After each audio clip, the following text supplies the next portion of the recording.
உன்னிடத்திலிருந்து தோன்றினவர்கள் பூர்வ முதல் பாழாய் கிடந்த ஸ்தலங்களை கட்டுவார்கள். தலைமுறை தலைமுறையாக இருக்கும் அஸ்திபாரங்களின் மேல் நீ கட்டுவாய்.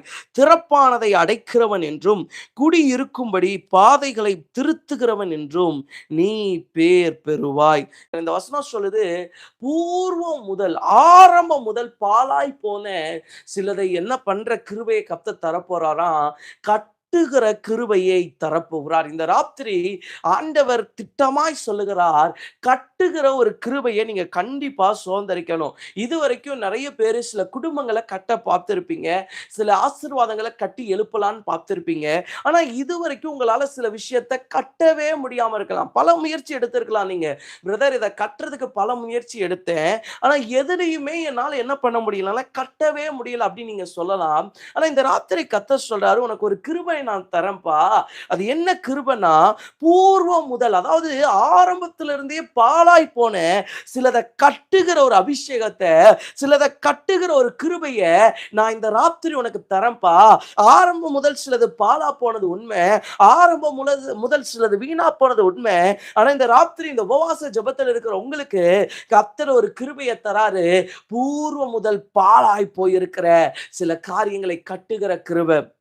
உங்க வாழ்க்கையில சிலது அப்படி இருக்கலாம், உங்க வீட்டுக்குள்ள சிலது அப்படி இருக்கலாம், உங்க வேலையில சிலது அப்படி இருக்கலாம், உங்க தொழில் சிலது அப்படி இருக்கலாம், உங்க ஊழியத்துல சில பகுதி அப்படி இருக்கலாம்.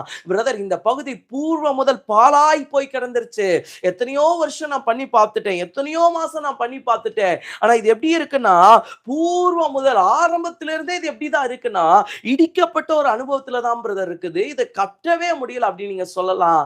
இதுக்கு காரணம் என்னன்னா, நீங்க இதை கட்டுகிற கிருபையை இன்னும் சுதந்திரிக்கல. உங்க வாழ்க்கையில கட்டுகிற ஒரு அனுபவத்தை, கட்டுகிற ஒரு கிருபையை இன்னும் நீங்க பெற்றுக்கொள்ளல. இந்த ராத்திரி கர்த்தர் சொல்றார், கட்டுவதற்கு ஒரு சுதந்திரம் இருக்குது, கட்டுவதற்கு ஒரு கிருபை இருக்குது. அந்த கிருபை நீ என்ன பண்ணணும்னா கண்டிப்பா சுதந்திரிக்கணும். திட்டமா வாக்கு பண்றாரு பாருங்க, உன்னிடத்திலிருந்து தோன்றினவர்கள் பூர்வம் முதல் பாழாய் கிடந்த ஸ்தலங்களை கட்டுவார்கள். அதாவது பூர்வம் முதல் ஆரம்பத்திலிருந்து சிலது பாழா போயிடுச்சு நீங்க நினைச்சிட்டு இருக்கலாம். ஆரம்பத்திலிருந்தே இது ஒண்ணுமே இல்லாம தான் பிரதர் இருக்குது. இது இன்னைக்கு நேத்து என் வாழ்க்கையில ஆரம்பிச்ச பிரச்சனை இல்ல, ஆரம்பத்திலிருந்தே என் வாழ்க்கையில இருக்குது. இது இன்னைக்கு வந்த பிரச்சனையா இருந்தா பரவாயில்லையே, ஆதியில இருந்து கிட்டத்தட்ட சிலர் சொல்லுவீங்க 10 வருஷமா, 20 வருஷமா, 30 வருஷமா, 40 வருஷமா இந்த பிரச்சனை இருக்குது. ஆனா 40 வருஷம் என்னால கட்ட முடியல. அதனாலதான் வசனம் தெளிவா சொல்லுது, பூர்வம் முதல், அதாவது துவக்கமே இல்லை என் பிரச்சனைக்கு நீங்க சொன்னா கூட அதை கட்டுகிற கிருபைய இந்த ராத்திரி கர்த்தர் உங்களுக்கு தரப்போறார். இது எப்ப ஆரம்பிச்சதுன்னே தெரியல அப்படின்னா கூட கர்த்தர் சொல்றாரு, அதை கட்டுகிற கிருபை தான் இது. தலைமுறை தலைமுறையாய் அஸ்திபாரம் போடப்பட்டதின் மேல நீ கட்டுவாய். ஒருவேளை இந்த ராத்திரி சிலர் இப்படி இருக்கலாம், ஒண்ணு சிலது பாலா இருக்கும், ஒண்ணு இல்லாம இருக்கும். இன்னொரு பக்கம் பார்த்தா பாதி கட்டி அதுக்கு மேல எழுப்ப முடியல. ஒரு எல்லை வரைக்கும் நான் கொண்டு வந்துட்டேன் பிரதர், ஆனா இதுக்கு மேல என் வாழ்க்கையோ என் வீட்டையோ என்னால கொண்டு போகவே முடியல. நான் ஒரு எல்லை வரைக்கும் போராடி பண்ணிட்டேன், ஒரு எல்லை வரைக்கும் போராடி எல்லாத்தையும் பண்ணிட்டேன். இப்படி சொல்லுவீங்க சிலர், என்னால முடிஞ்ச எல்லை வரைக்கும் எல்லாம் பண்ணிட்டேன், ஏன் பலன் இருக்கிற மட்டும் எல்லாம் பண்ணிட்டேன், ஏன் திராணி இருக்கும் உட்பட்ட எல்லாத்தையுமே நான் பண்ணிட்டேன். ஆனா இன்னைக்கு இதை தாண்டி என்னால என்ன பண்ண முடியலன்னா அஸ்திபாரத்துக்கு மேல எழுப்ப முடியல. ஆனா கர்த்தர் சொல்றாரு, அஸ்திபாரத்தின் மேல கட்டுகிற ஒரு கிருபையை நான் உனக்கு தரப்போறேன். அஸ்திபாரத்தின் மேல எழுப்புகிற ஒரு கிருபையை நான் தரப்போறேன். அஸ்திபாரம் இங்க இருக்குன்னு வச்சுக்கோங்களேன், இதுக்கு மேல உங்களால எதையுமே எழுப்ப முடியல, இதுக்கு மேல உங்க வாழ்க்கையில எதையுமே கொண்டு வர முடியல அப்படின்னு நீங்க ஒருவேளை இருக்கலாம். ஆனா இன்னைக்கு கர்த்தர் சொல்றாரு, நான் மறுபடியும் அதை எழும்ப பண்ண போகிறேன், மறுபடியும் அதை வளர பண்ண போகிறேன். உடைய வாழ்க்கையில மறுபடியும் நான் கட்டுகிற ஒரு கிருபையை நான் தரப்போறேன்பா. இது வரைக்கும் நீங்க நிறைய காரியம் உங்களால கட்டவே முடியல உண்மை. ஆனா இன்னைக்கு ராத்திரி இயேசு சொல்றாரு, நான் உன்னை கட்ட வைக்க போறேன்ப்பா. இன்னைக்கு நிறைய வீடு இடிஞ்சு இருக்கிறதுக்கு காரணம், உங்களால் அந்த கற்ற கிருபை இன்னும் சுதந்திரிக்கல, நீங்க இன்னும் அந்த கட்டுகிற ஒரு அபிஷேகத்தை சுதந்திரிக்கல. இந்த ராத்திரி கர்த்தர் சொல்றாரு, அத்தனையும் கட்டுகிற ஒரு அபிஷேகம், அத்தனையும் கட்டி முடிக்கிற ஒரு கிருபை, அத்தனையும் செஞ்சு முடிக்கிற ஒரு கிருபை, அதை இந்த ஜெபம் முடிகிறதுக்குள்ள, இந்த நாளில் இந்த சப்தத்தை கேட்கிற நீங்க யாரா இருந்தாலும் சரி, சரி எனக்கு நீங்க யாருன்னு தெரியாது, யார் கேட்குறீங்க, எங்க கேட்குறீங்க எனக்கு தெரியாது. ஆனா கர்த்தர் சொல்றாரு, நீ எங்க இருந்தாலும் அங்க வந்து இந்த கட்டுகிற ஒரு அபிஷேகத்தை நான் உனக்கு தரப்போறேன். ஒருவேளை சிலதை கட்டி பாதியில நிறுத்தி வச்சிருக்கலாம். அஸ்திபாரத்துக்கு மேல எழுப்ப முடியல பிரதர், எங்களால 100% முடிக்க முடியல. கர்த்தர் நான் சொல்றேன் 100% அவர் உங்களை முடிக்க வைப்பார். 100% அவர் உங்களுக்காய் கட்டி தருவார். இந்த ராத்திரி கர்த்தருடைய திட்டமான வார்த்தை வருகிறது. பூர்வ முதல் பாழாய் கிடந்ததை எடுத்து கட்டுவாய். தலைமுறை தலைமுறையாய் அஸ்திபாரத்திற்கு மேல இருக்கிற அஸ்திபாரத்தை நீ எடுத்து கட்டுவப்பா. உன் கையில அந்த கிருபையை தரேன். இதுவரைக்கும் சிலது முடியலல்ல, இன்னைக்கு ராத்திரி கர்த்தர் சொல்றாரு, உன் கை அதை கட்டும். உன் கை மேல அந்த கிருபை இருக்குது. உங்க கையை அப்படியே எடுத்து சொல்லுங்க, ஏசப்பா என் கைக்கு அந்த கிருபையை தாங்க ஆண்டவரே. இதுவரைக்கும் என்னால கட்ட முடியல, இதுவரைக்கும் என் வீட்டை என்னால கட்ட முடியல, இதுவரைக்கும் என் குடும்பத்தை என்னால கட்ட முடியல, என் வேலை, என் பிசினஸ், என் ஊழியம் எது வேணா இருக்கட்டும், எதையெல்லாம் கட்ட முடியலையோ அதை கட்டுற கிருபைய என் கை மேல வைங்க ஆண்டவரே. அதை கற்ற ஒரு பெரிய கிருபை, ஒரு பெரிய கிருபைய உங்க கை மேல கர்த்தருடைய வல்லம் அப்படியே இறங்குதுங்க. இதுவரைக்கும் என்னால கட்ட முடியல ஏசப்பா, ஆனா இந்த ராத்திரி இயேசுவின் நாமத்துல உங்க கை மேல கர்த்தருடைய வல்லமை இறங்குது. இதுக்கு மேல அவர் என்ன பண்ண போறாருன்னா ஒரு கட்டுகிற கிருபைய உங்க வாழ்க்கையில தரப்போறார். நெகேமியாவின் புஸ்தகம் 4வது அதிகாரம் 2வது வசனம் பாருங்க. அந்த அற்பமான யூதர் செய்கிறது என்ன? அவர்களுக்கு இடம் கொடுக்கப்படுமோ? பலியிடுவார்களோ? ஒரு நாளில் முடிந்து போடுவார்களோ? சுட்டெரித்து போடப்பட்ட மண்மேடுகளான கற்களுக்கு உயிர் கொடுப்பார்களோ என்று தன் சகோதரருக்கும் சமாரியாவின் சேனைக்கு முன்பாகவும் சொன்னான். இங்க பாருங்க, நெகேமியா என்ற ஒரு மனுஷன், அதாவது ராஜா கிட்ட இருந்த ஒரு மனுஷன். இப்ப இவன் கேள்விப்படுறான், அவன் பட்டணம் இடிக்கப்பட்டிருக்கு, அவன் பட்டணத்துடைய அலங்கம் இடிக்கப்பட்டிருக்குன்னு இவன் கேட்ட உடனே புறப்பட்டு வரான். புறப்பட்டு வந்து எப்படியாவது இதை கட்டலான்னு சொல்லிட்டு கட்டுறதுக்கு வரும்போது அங்க சூழ்நிலை எப்படி இருக்குன்னா, அங்க பாருங்க, சுட்டெரிக்கப்பட்டு போட்ட மண்மேடு. அங்க என்னதான் இருக்குது? சுட்டெரிக்கப்பட்ட மண்மேடு தான் இருக்குது, வேற எதுவுமே இல்லை. இந்த நெகேமியா வரும்போது அலங்கத்துல என்ன இருக்குன்னா, உயிரற்று போன அலங்கம் தான் இருக்குது, உயிருள்ள அலங்கம் இல்ல, சுட்டரிக்கப்பட்ட ஒரு அலங்கம் தான் இருக்கு. அதனாலதான் இந்த வசனம் சொல்லுது பாருங்க, கற்களுக்கு அவனால உயிர் கொடுக்க முடியுமா? இன்னைக்கு நிறைய பேர் சொல்லுவீங்க, பிரதர் ஒரு அளவுக்கு சிலது சரியா இருந்தா பரவாயில்ல, எதுவுமே சரியா இல்லை, என்னால எப்படி பிரதர் இதை கட்ட முடியும்? ஏதோ கொஞ்சம் நல்லா இருந்தாவது பரவாயில்ல, நம்ம கட்டலாம், கொஞ்சம் நல்லா இருந்து கொஞ்சம் கோஆபரேட் பண்ணா ஏதாவது பரவாயில்ல, ஆனா ஒண்ணுமே சரியில்லை, அதை எப்படி என்னால கட்ட முடியும்? ஒருவேளை இந்த ராத்திரி இந்த சத்தத்தை கேட்கிற நீங்க லிட்டரலா இந்த வார்த்தையை சொல்லலாம், ஒண்ணுமே சரியில்லையே, நான் எப்படி இதை கட்ட முடியும்? நான் எப்படி இதை துவங்க முடியும்? என்னுடைய வாழ்க்கையில எப்படி இதை என்னால செய்ய முடியும் பிரதர்? ஏதோ கொஞ்சம் நல்லா இருந்தா பரவாயில்ல, கொஞ்சம் ஏதாவது சரியா இருந்தா பரவாயில்ல செய்யலாம், ஆனா எதுவுமே சரியில்லாத ஒரு விஷயத்துல நான் எப்படி பிரதர் செய்ய முடியும்? அப்படி ஒருவேளை இந்த ராத்திரி நீங்க இந்த சத்தத்தை கேட்கலாம். ஆனா கட்டுற அபிஷேகம் எதுக்கு தெரியுமா? நல்லா இருக்கிறத கட்டுறதுக்கு இல்லைங்க, அலங்கோலமானதை கட்டுறதுக்கு. இந்த நெகேமியா போனது நல்லா இருக்கிற அலங்கத்தை கட்டுறதுக்கு இல்ல, அலங்கோலமான அலங்கத்தை கட்டுறதுக்கு, அலங்கோலமா இருக்கிற ஒரு இடத்தை கட்டுறதுக்கு. நான் இன்னைக்கு ராத்திரி உங்களுக்கு சொல்றேன், சில துவக்கம் உங்க வாழ்க்கையில எப்படிதான் இருக்கும்னா, அலங்கோலமா தான் இருக்கும், பார்க்க முடியாம தான் இருக்கும், சிலது உங்களால எதுவுமே செய்ய முடியாத மாதிரி தான் இருக்கும். ஆனா கண்டிப்பா அலங்கோலமா இருக்கிறதுனால உங்களால கட்ட முடியாதுன்னு ஆயிடாது. அலங்கோலமா இருக்கிறதுனால உங்களால கட்டவே கூடாது, உங்களால கட்டவே முடியாது, அப்படி கிடையவே கிடையாது. இந்த ஜெபத்தில் இந்த சப்தத்தை கேட்கிறவங்க மேல கர்த்தர் ஒரு கிருபையை வைக்கிறார்.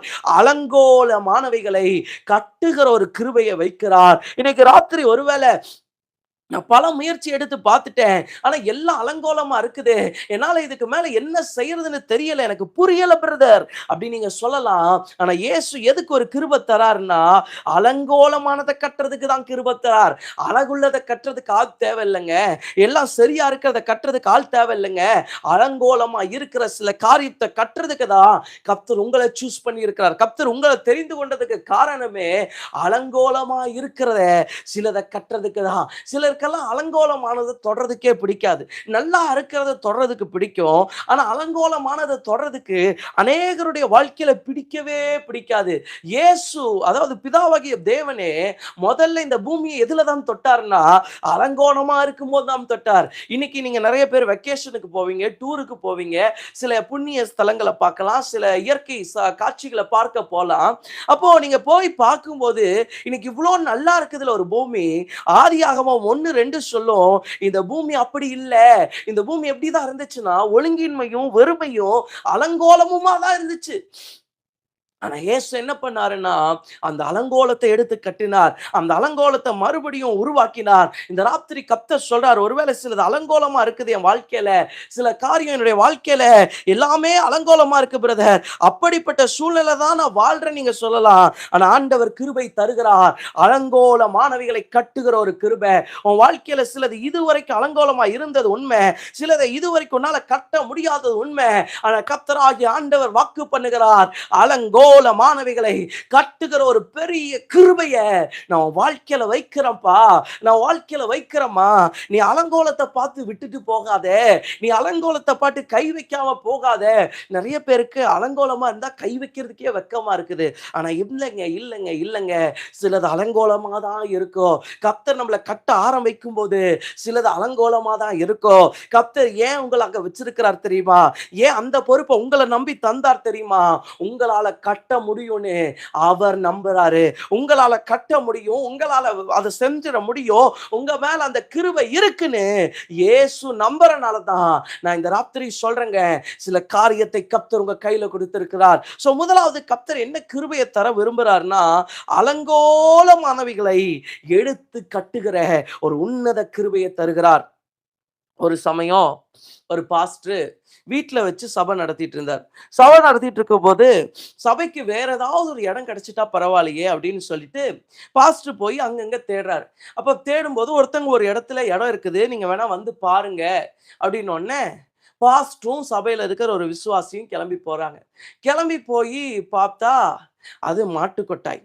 அந்த இடம் பார்த்தா மாட்டு கொட்டாயா இருக்குது. இவங்க போய் பார்த்தோன்னே, என்னடா மாட்டு கொட்டாயா இருக்குதே, இதுல எப்படி சபை நடத்த முடியும்னு அந்த கூட பாஸ்டர் கூட போனார்ல, அவர் சொல்றாரு, பாஸ்டர் வாங்க போயிடலாம், இந்த இடத்த பார்க்கறதுக்கே நல்லா இல்லை. ஏன்னா மாடு அவருடைய அசிங்கங்கள், எச்சங்கள், அதோடைய கழிவுகள் எல்லாம் இந்த இடத்துல நிரம்பி இருக்குது. அப்போ நிரம்பி இருக்கும்போது அவங்க சொல்றாங்க, இதெல்லாம் நான் காலி பண்ணி கொடுத்துட்றேன். அப்போ இவர் சொல்றாரு, கூட வந்த பிரதர், எப்படி நம்மளால இதை செய்ய முடியும், நீங்க தயவு செய்து வாங்க போலான்னு சொன்னா, இந்த பாஸ்டர் வந்து விடவே இல்லை. அந்த இடத்து ஓனர்கிட்ட தொடர்ந்து பேசிக்கிட்டே இருக்கிறார், அந்த இடத்த பத்தி விசாரிச்சுக்கிட்டே இருக்கிறார். விசாரிச்சுக்கிட்டே இருந்துட்டு பாஸ்டர் ஓகே சொல்லிட்டார், இந்த இடத்த ஓகே நம்ம பண்ணிடலாம்னு சொல்லிட்டு, சரி இந்த இடத்துலயே சபையை நம்ம நடத்திடலாம்னு சொல்லிட்டு ஓகே சொல்லிட்டாரு.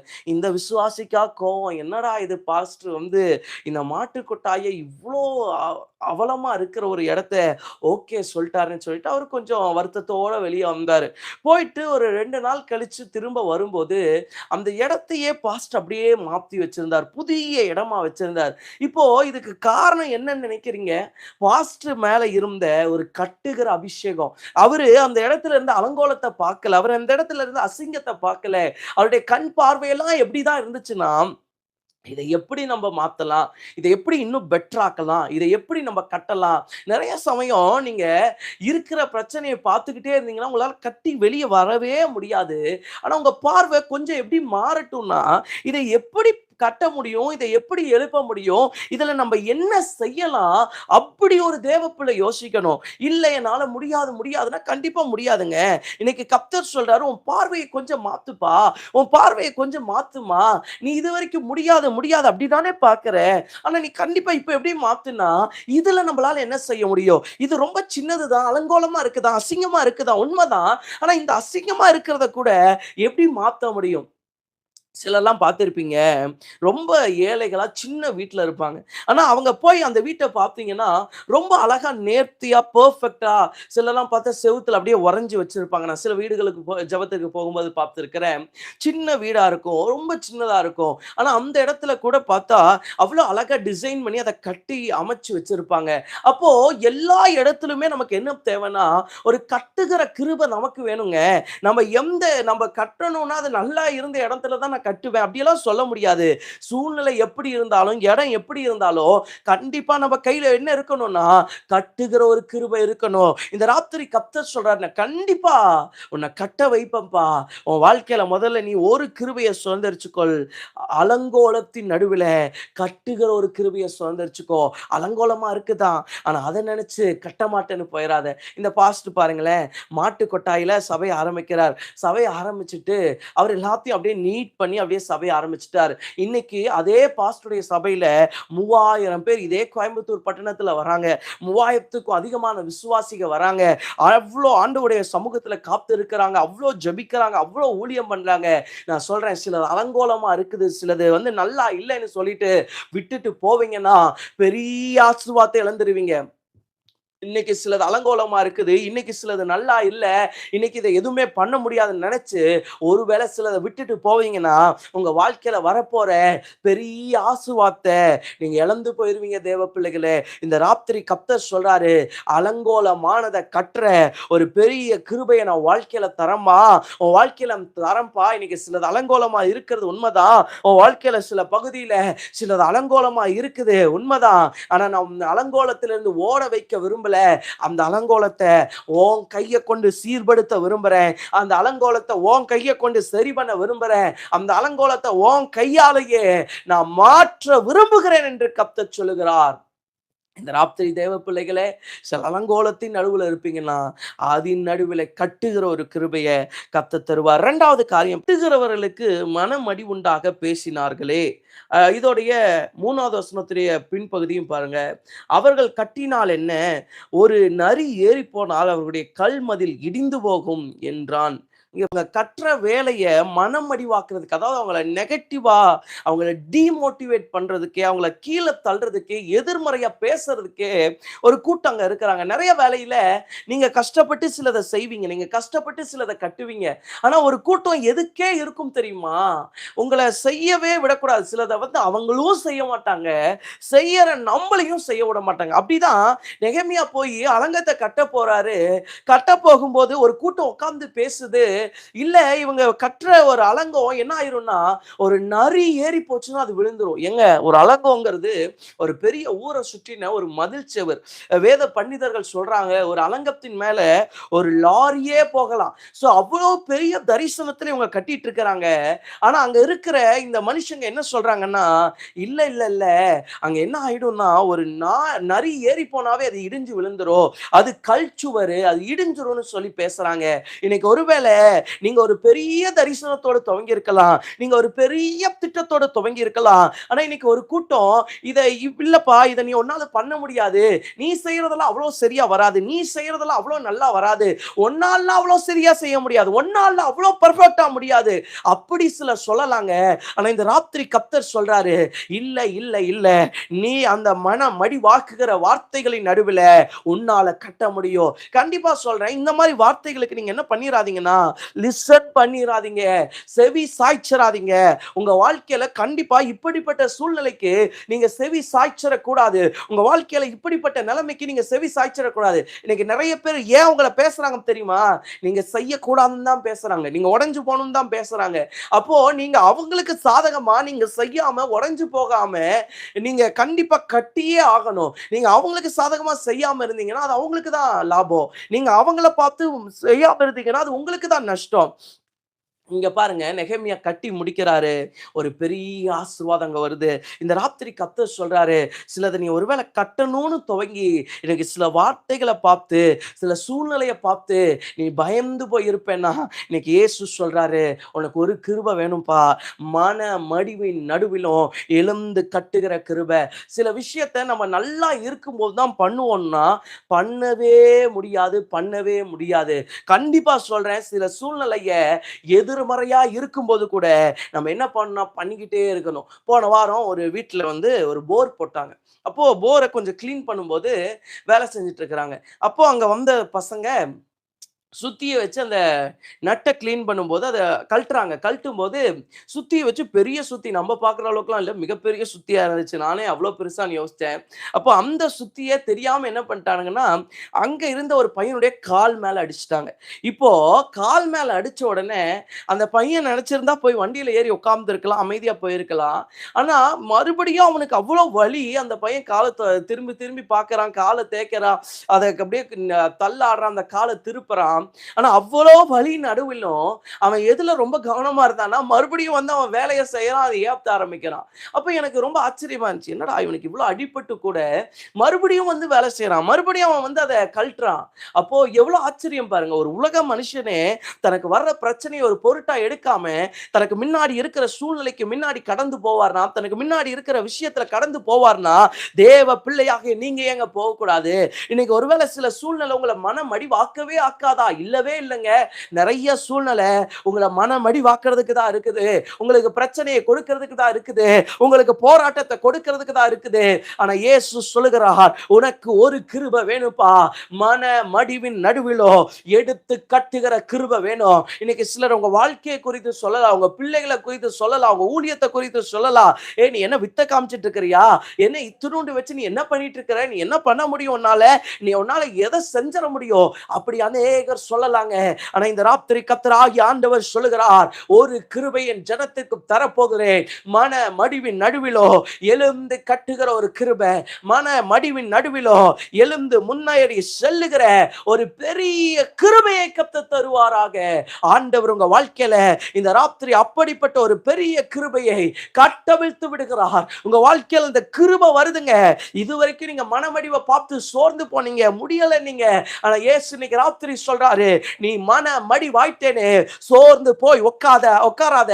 எழும்பி கட்ட ஆரம்பி, எழும்பி ஓட ஆரம்பி, எழும்பி முன்னேற ஆரம்பி. உன்னுடைய வாழ்க்கையில ஒரு கிருபையை வைக்கிறேன். மன மடிவின் நடுவிலோ ஓ எழுந்து கட்டுகிற ஒரு பெரிய கிருபையை நான் உன்னுடைய வாழ்க்கையில வைக்கிறேன் கர்த்தர் சொல்லுகிறார். இந்த ராத்திரி சிலது மனமடி வாக்கிருச்சா? உங்களை முன்னேறி செல்ல முடியாம வச்சிருக்குதா?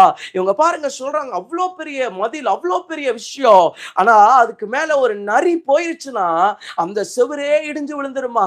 இன்னைக்கு நீங்க செய்யற காரியத்தை ரொம்ப சீப்பா மனுஷங்க பேசலாம். இன்னைக்கு நீங்க ஆரம்பிச்ச சில விஷயத்த மனுஷங்க ரொம்ப சீப்பா பேசலாம். பிரதர் நான் பெருசா நினைச்சு செய்யறேன், ஆனா அவங்க என்ன பேசுற விஷயம் பார்த்தா அவ்வளோ கேவலமா இருக்கு பிரதர், அவ்வளோ பார்க்க முடியாம இருக்கு பிரதர் அப்படி நீங்க சொல்லலாம். ஆனா இந்த ராத்திரி கர்த்தராகிய ஆண்டவர் ஒரு கிருபை உங்கள் மேல் ஊற்றுகிறார். மன மடிவின் நடுவிலோ எழுந்து கட்டுகிற ஒரு கிருபை, மன மடிவின் நடுவிலோ முன்னேறி செல்கிற கிருபை.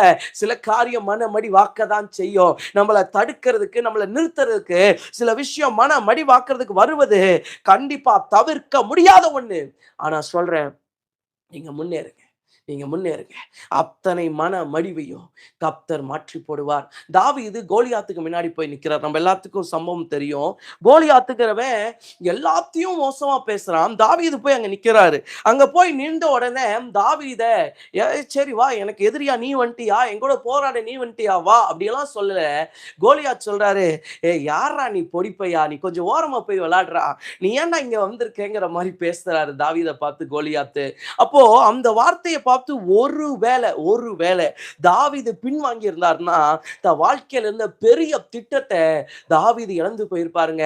இந்த ராத்திரி நான் சொல்றேன், உங்க வாழ்க்கையில சில மனமடிவாக்குகிற வார்த்தைகளை பார்த்து ஒருவேளை நீங்க பின்னாடி வருவீங்கன்னா கண்டிப்பா சொல்றேன், உங்க வாழ்க்கையில பெரிய திட்டங்களை நீங்க இழக்கிறீங்கன்னு அர்த்தம். உங்க வாழ்க்கையில கர்த்தர் ஒரு பெரிய திட்டத்தை வச்சதுனாலதான் சில மனமடிவை அனுமதிக்கிறார். எல்லாருடைய வாழ்க்கையிலையும் மனமடிவு வர்றதில்லை, எல்லாரும் செய்யற வேலையிலும் மனமடிவு வர்றதில்லை. ஆனா உங்க வாழ்க்கையில உங்க சூழ்நிலையில சில மனமடிவு வருதுன்னா கண்டிப்பா உங்களுக்கு நான் திட்டமா சொல்றேன், ஆண்டவர் ஏதோ ஒரு பெரிய திட்டத்தை வச்சதுனாலதான் அதை அனுமதிச்சிருக்கிறார். சோ தாவீது பாருங்க, கோலியாத்தை நீ பேசுறியா, நீ பேசுப்பா, நான் எதுக்கு வரேன் உன்னை எதிர்த்து நிக்கிறதுக்கு? நான் என் வேலையை எப்படிதான் செய்ய போறேன்னா தீவிரமா செய்ய தான் போறேன். இந்த ராத்திரி ஒரு தீர்மானம் எடுங்க, மன மடிவின் நடுவிலோ நான் கட்டுவேன், மன மடிவின் நடுவிலோ நான் கட்டுவேன்.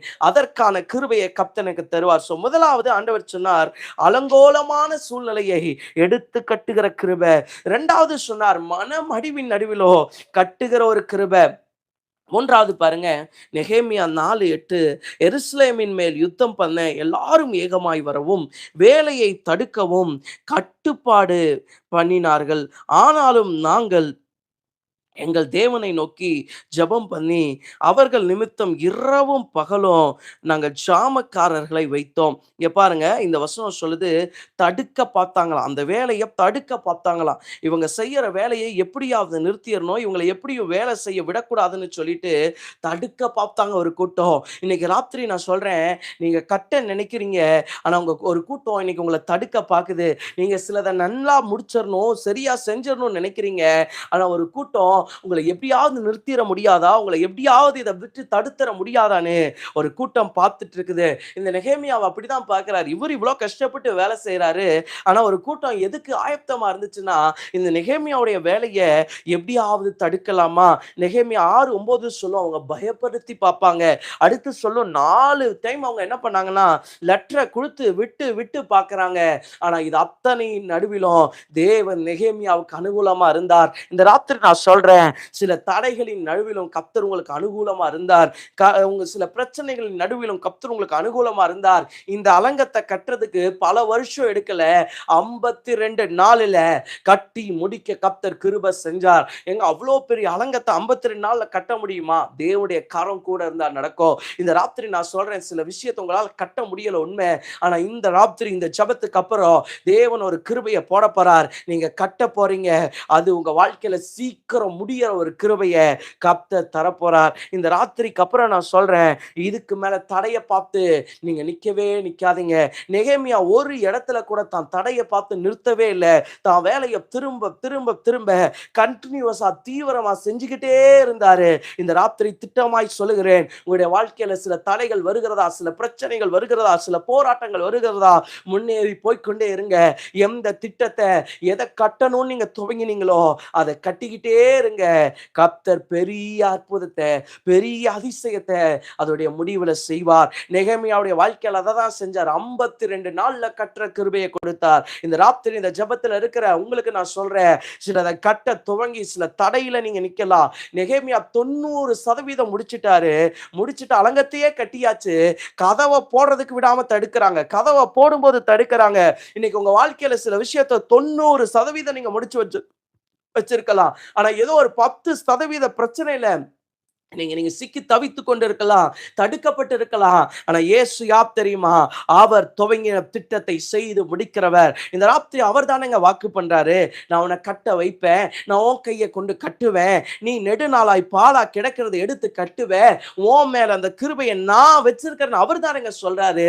இந்த ராத்திரி கர்த்தர் சொல்றாரு, நான் மறுபடியும் உன்னை கட்ட வைப்பேன். சோ மூன்றாவது ஒரு கிருபை நமக்கு வேண்டும், தடைகளை தாண்டி கட்டுகிற ஒரு கிருபை. இந்த ராத்திரி நம்ம ஜெபம் பண்ண போறோம்.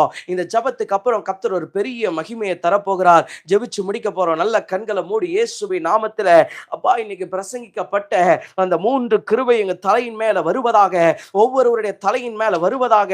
ஓ, அலங்கோலமானதை எடுத்து கட்டுகிற ஒரு கிருபை, மன மடிவின் நடுவிலும் கட்டுகிற ஒரு கிருபை, தடையை தாண்டி கட்டுகிற ஒரு கிருபை. அப்பா இதுவரைக்கும் கட்ட முடியல, சோர்ந்து போய் இயேசுவே என்னால முடியுமா, என்னால ஆகுமா அப்பா அப்படியெல்லாம் சொல்லுகிற பிள்ளைகளுடைய கரத்தை இந்த ராத்திரி பிடிங்க ஆண்டவரே. ஒவ்வொருடைய கரத்தை நீங்க பிடிங்க ஆண்டவரே. ஒரு ரகத ரப சந்த ரபலபா, யார் யார் மனமடிவோடு ஆண்டவரே தேவரீ சகலத்தையும் செய்ய வல்லவர், நீ செய்ய நினைத்தது தடைபடாத அந்த வார்த்தையை நான் அப்படியே சொல்றேன். மன மடிவின் நடுவிலோ எழுந்து கட்டுகிற ஒரு அபிஷேகம், தரையின் நடுவிலோ எழுந்து கட்டுகிற ஒரு அபிஷேகம். அப்பா அப்பா சோர்ந்து போய் அலங்கோலமா இருக்கிற சில சூழ்நிலையை கூட கட்டுகிற ஒரு பெரிய அபிஷேகம் ஒவ்வொரு பிள்ளைகளுடைய தலையின் மேல இறங்கட்டும். அந்த கிருபை இறங்கட்டும். எங்க கைகளை பலப்படுத்துங்க ஆண்டவரே. இதுவரைக்கும் நாங்க பார்த்த அனுபவம் இல்ல, இனி ஒரு பெரிய கட்டுகிற அனுபவம், ஒரு பெரிய கட்டுகிற கிருபை ஒவ்வொருவருடைய வாழ்க்கையில இறங்குவதாக. ரீபா லபோஷம்தரபா, இதுவரைக்கும் இயேசுவே என்னால கட்ட முடியலையே, நான் உடைஞ்சு போய் இருக்கிறேன்னு சொல்லுகிற ஒவ்வொருடைய வாழ்க்கையிலையும் கர்த்தர் நீர் கட்டும்படி அவர்கள் கரத்தை பிடிப்பீராக. ஒவ்வொருவர் மேலும் கை வைக்கப்படுவதாக. இந்த ராத்திரி அநேகருடைய வாழ்க்கை வாழ்க்கை கட்டப்படுவதாக, குடும்பம் கட்டப்படுவதாக, தொழில் கட்டப்படுவதாக, ஊழியம் கட்டப்படுவதாக. கட்ட முடியாத அத்தனை காரியங்களையும் என் இயேசு நீர் கட்டி எழுப்புவீராக. ஒரு ரகத ரக லப சந்தரபா லேப்ர ஹந்தரபலபோ. என்னுடைய முயற்சியினால சிலதை கட்ட முடியல, என்னுடைய காரியத்தினால சிலதை கட்ட முடியலன்னு சொல்ற அத்தனை பேருடைய வாழ்க்கையிலையும் ஒரு கட்டுகிற பெரிய அபிஷேகம், கட்டுகிற ஒரு பெரிய கிருபை ஒவ்வொரு தாயின் மேல இறங்கட்டும். லாபா ராபா லாபா சந்தரபா லேபா ரக தூரபலபோ. ஒவ்வொருடைய வாழ்க்கையில ஒரு கட்டுகிற கிருபை, கட்டுகிற அபிஷேகம் அது இறங்கட்டும், இறங்கட்டும், இறங்கட்டும். நெடுநாளாய் நெடுநாளாய் பூர்வ முதல் பாலாய் கிடந்தவைகளை எடுத்து கட்டுகிற ஒரு கிருபை இறங்குகிறதற்காய் ஸ்தோத்திரம். இந்த 7வது நாள் ஒரு கட்டுகிற கிருபை நீர் கொடுத்ததற்காய் ஸ்தோத்திரம். ஒவ்வொருவர் மேலும் இந்த கிருபை வந்ததற்காய் ஸ்தோத்திரம். இதுவரைக்கும் சிலது உங்க பிள்ளைகள்ல வாழ்க்கையில கட்ட முடியாம தடைபட்டு இருக்கலாம். அந்த தடையெல்லாம் இயேசுவின் நாமத்தில் உடைக்கிற. யார் யார் என்னென்ன ஜெப குறிப்புகளோடு ஜெப தேவைகளோடு இந்த சப்தத்தை கேட்கிறார்களோ அத்தனை ஜெபங்களுக்கும் ஆம் என்றும் ஆமேன் என்று பதில் வருவதாக. ராஜா ஆண்டவரே, உங்க கிருபையில இந்த 7 நாளை கடக்க உதவி செஞ்சீங்க. மீதமுள்ள நாட்களை நீங்க பொறுப்படுங்க, பிளஸ் பண்ணுங்க, பெரிய காரியங்களை செய்யுங்க. இயேசுவின் நாமத்தில் பிதாவே, ஆமென், ஆமென்.